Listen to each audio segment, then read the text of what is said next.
Welcome to Massive Beers. My name is Matt. We do the beer stuff here, and yeah, brewery I dig on quite a bit, but I haven't reviewed it much of their stuff as of late. More specifically, since I've opened their own spot, Marlowe, Marlowe Artisanal Ales. Yeah, this is their Replacing Memories American Pale Ale, coming at 5.3% alcohol by volume. Zach from Marlowe, we did a podcast with him. You're more than welcome to go back and check that out. Long form conversation. I don't know, but he was the head brewer at 12% Beer Project. It's where a lot of brewers and breweries exist in a kind of pseudo contract kind of format. Basically, like, Abomination and Shaker and Eskerhart and a bunch of different breweries. Basically, they make their beer at that facility, and Zach was the head brewer and the facility that would control most of the brewing project. He since has bought the old Two Villains spot in New York I think it's Nyack, New York, and now has his own spot. This actually says that he's comes from 12% Beer Project. This is brewed and canned by Marlowe Artisanal Ales, North Haven, Connecticut. So I don't think he's making anything out of that spot yet. But we'll just dive into this beer and see what's what.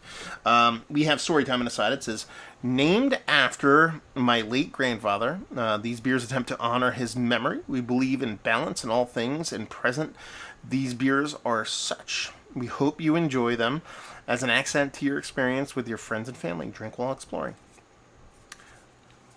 Very, very, very, very tiny font. So you have a light blue font on a aquamarine background. That's why I butchered it. Plus my reading's bads. Yeah. Don't be trashy, recycle, it says on here. I like their labels, man. I do. There's something organic about it that I can kind of dig on. So, yeah. Their beers, typically, I like quite as much, if not a bit more, as I spill stuff everywhere. It looks all the part of a hazy, but I'm going to tell you the truth right now. Kind of looks like a bit bigger and more robust than what you'd expect at 5.3%. Nice rich haze to it. Just this super ultra soft, tight, silky kind of head to it. The thing doesn't have a bomb mouthfeel. I don't know what it does. It just looks all the part of a robust hazy. It's good nose. Man, OJ vibes. Kind of want to clean some stuff up as I spill stuff. OJ vibes. Very much OJ vibes. Definitely heavily citrus leaning. Smells like there's no precursor to a big bittering, so it smells like it's going to be a drop all bitterness kind of thing going on here. But it really is very much kind of OJ leaning. Very much running the game of the citrus, leaning heavily orange juice, maybe a little bit of pineapple, touch of grapefruit, but it's really is kind of on that sweeter, non-pithy side of things. It smells pretty robust, pretty big for 5.3%. Not overly aggressive, but again, 5.3%. Not expecting the world here.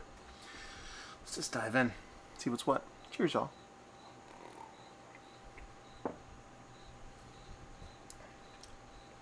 There's a nice bearing to it, too.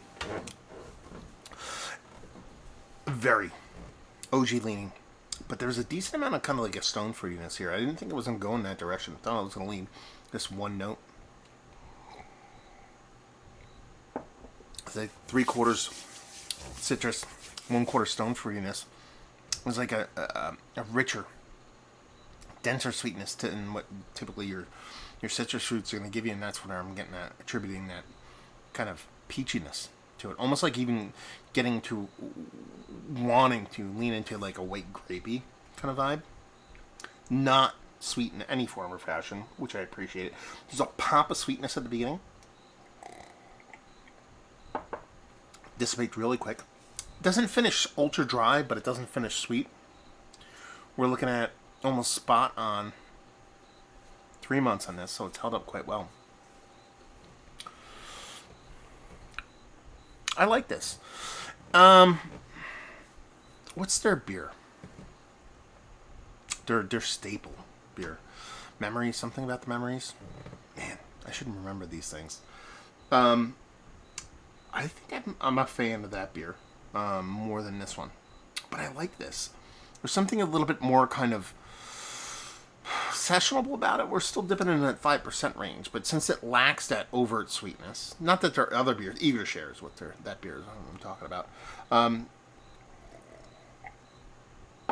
Not that that beer's overly sweet. It seems a little bit more muted and a little bit more adulty when it comes to the fruit side of things. There's a fluttering, slightly sharp bittering that kind of just helps balance what sweetness there is off. Ends up making the beer finish a bit drier than you expect. Like I said, it doesn't finish dry, but it does come off a little bit more less sweet on the end because of that bittering, and I appreciate that. Yeah, I like this quite a bit.